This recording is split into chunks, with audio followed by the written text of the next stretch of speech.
entire state, a state of emergency in the city. It takes more than that to keep all of us away from a Victory Monday, a Patriots are Super Bowl bound, but Patriot Monday on this radio show. Everybody, well, almost everybody is here this morning. Yeah. And I can't believe it.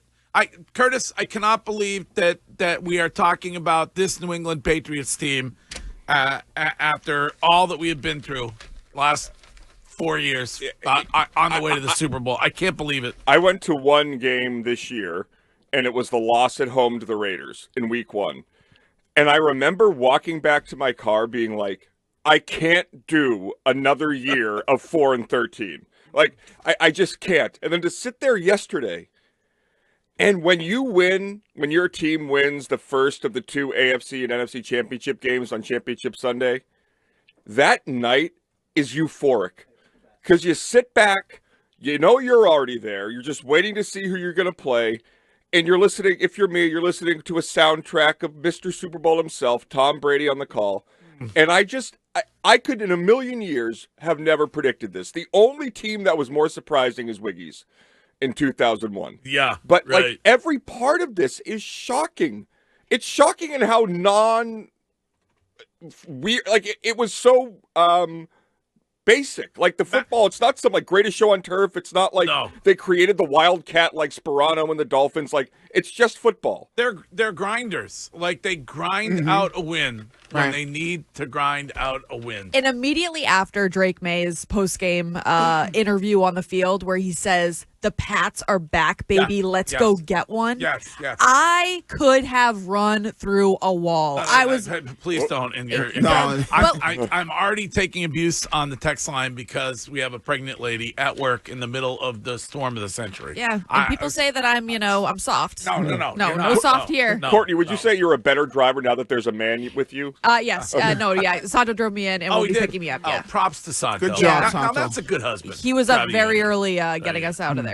I will say we're down 2 people this morning, and so Wiggy's here, Courtney's here, Shime, of course, is here. I think Shime, did you stay at the hotel down the street last night? Sure did, Greg. Good for you. Still had to shovel myself out this morning, and I did it just fine. It was great. Good for you. Curtis is here. Len Laird, extra credit. He slept here at the radio station last night. That is dedication. Wow. Can I just say, there are so many bosses out there that are like, you need to be in, and then they don't show up at all. Yeah. Ken Laird looking at his air mattress in his office with his cute little bedding. Like, that is, I really do appreciate that. The man bleeds WEEI. Yeah, he does. I got to tell you. Warriors! I love Mac Hollins. Bit of an odd duck. Right. But a bit. I mean, I got to tell you something. He sold it all the way with the empty bottles. Yes. Yep. And just needed the vest. He had kind of a vest on. Did he have kind of a vest? when he walked in. Yeah. There's a lot of likable guys on this football team. There really is a lot of likable guys. Generation gap, Greg. Can you explain to me what the Warriors thing is? It's a movie. Don't even try, Shime. From the late 70s. I asked Santo. You've never seen the movie? I haven't. I was like, what's going on? What is all these Warriors chants? And he said, you got to watch the clip. It's a great movie. No. It's like a gang. I watched the 10-minute clip of that scene, and I said, I've had enough. Oh, no. Really? Courtney, first of all, you don't judge something in 10 minutes. That seems like it's the best part of the movie. Everyone's quoting it. That seems like that's it's the most recognizable. It's an excellent movie. In fact, there's an Eagles hit song that comes from the soundtrack. If you would like, maybe we can rejoin this morning. Well, let's do it. We should definitely do that. But anyway, yes, New England Patriots on their way to the Super Bowl at Levi's Stadium, Santa Clara, California, in a couple weeks. We're going to the Super Bowl! There's our queen. She was. No. She is not. Come on, Greg. We're not even going to go down this road. She defends the wall as hard as they come. I understand she does. When she tells a 4-year-old, hey, listen, little bitch, shut your mouth. I know. I understand nice that. Thing to say. I will. She's our queen, man. I will not allow you to come at Mrs. May like that. Well, she could be. New England's big enough to have 2 queens, but you know what? But doesn't Diggs have like 7 queens? I mean, No. But there's only one that matters. Oh, okay. There's only one that matters, and that is Queen Cardi B. There's one that travels to the Super Bowl. There's one that travels with security. Yes. And has a guy with her on the field that makes sure that no one can really talk to her. And there's one that every reporter runs to after the game and wants to drop. Now, the New England Patriots decided to, probably the right decision, decided to stay out there last night.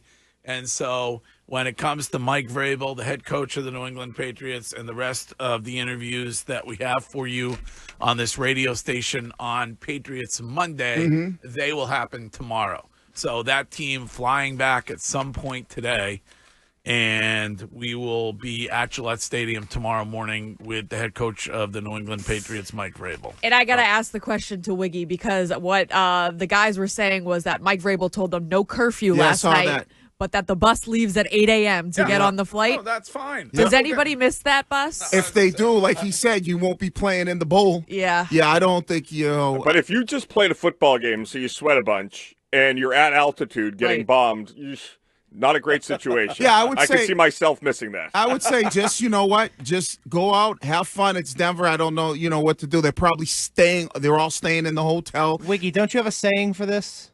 Yeah, don't let your night job affect your day job, and just tell your boys, hey, make sure you come by and get me, and that kind of thing. What if somebody told Matt Collins the establishment required shoes?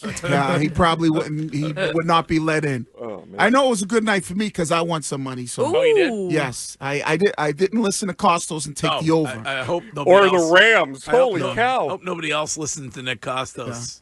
Not a great day for him on Friday on this show, but No, but it was, I think when the Rams game was close. I mean, I thought he had a chance at the end there, but the less than a minute drive, you thought that 25 seconds? No. When they had the ball, when they went fourth and goal. Oh, yeah. Yeah, I was like, all right, they have a chance to take the lead here. They were down by maybe 4 in that game because they kept coming back, but so I thought, well, maybe the Rams had a chance, and now not when they got the ball at the end. McVay with a big blunder, though, calling the timeout instead of just throwing the challenge flag. But that's what I told you. It comes down to the best coaches and the quarterbacks making the plays when they need to. You look at the Denver game, and I said it to my son, kick the field goal. Yep, they lost the game right there. The Rams won? No, Sean Payton. Oh, yeah. That I field goal. agree. Because, Sean McVay shouldn't have kicked the field goal on 4th and goal, correct? We all agree on that? Yeah. Yeah, because people are, arguing that. That's only a blunder if the play isn't turned over. Well, no, because you're calling a timeout anyways, right? So if you throw the challenge flag, the clock stops. Right. And if you miss it, you lose the timeout anyway. So it's like it's no harm, no foul. Yeah, I guess so. You get the timeout, or you also possibly get a 3rd and short situation. Yeah. You know what I mean? So, either way, you're calling a timeout. You have to challenge that. And from the camera angles I saw, it looked like he was short. I can't wait we'll get into it after Leeds or throughout the morning. But I cannot wait to get your opinion on how this New England Patriots team matches up with the Seattle Seahawks team. So we have a lot to talk about on today's show, and you can be on it at any point in the middle of a once-in-a-lifetime, once-in-a-century storm, whatever we're calling this. The number to call is 617-779-7937. If you prefer to text, you can text on the Subaru of New England text line, which is is the same number, 617-779-7937. That won't change until I retire, Curtis. It's a senior moment here and there. It's totally fine, Greg. You're here. I thought your caretaker was very sweet in dropping you off. I have numbers. I have old radio station phone numbers, old radio station text lines, old call letters, everything jumbled about in my head. It's okay. I will say that this Patriots team removes any talk of the Greg Hill to EEI jinxing the team. So I want you to know that we're past that. Warriors! That's done. Yeah. Put that away. We are back, baby. There was one person who went down yesterday for the 2nd time this season who comes on our show. Just saying. He looked like he was okay, though, on the sideline. Yep. Robert's playing. Yep. But, yeah. I mean, there weren't no other injuries. No, really. nothing that I remember. I can recall. I thought, the game, from just the weather and how the weather changed. It was wild, that weather changing like that in that game. It was absolutely nuts, especially when you were going into you could tell in the fourth quarter when you were going into the snow, like, it was going to be a real struggle for you. That's why those 3 points were so critical. Also, Tony Romo shut off his mic. I was done with him. You guys feel that way? I don't feel like I usually don't. Yesterday, Shine, it was like he was contradicting himself over and over again. At one point, it was, Denver has the advantage because they're in the orange jerseys. Then all of a sudden, 2 minutes later, it was like they can't see New England because they're in white and they blended with the snow. Yeah, that was kind of ridiculous. It just like he in everything was such an excuse for Denver. It was constant, and it was like, well, I don't know if the Patriots are going to be able to do this. It was so one-sided. It was so biased. I did not like him yesterday. Right.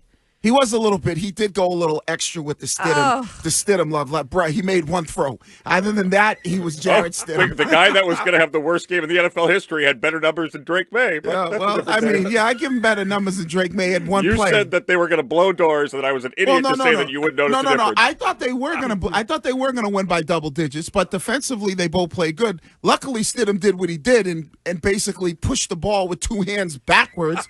Which led to your touchdown that ultimately tied the game. Right. Well, Drake May's first throw was intended for a Bronco. But guess what? You know what May didn't do? He didn't turn the football over. Well, and that was the key of the game. That would have been a turnover. Huh? Was it? Who? What? No, I'm asking Curtis. Was it a turnover? It was a turnover-worthy play. Was it a turnover? No.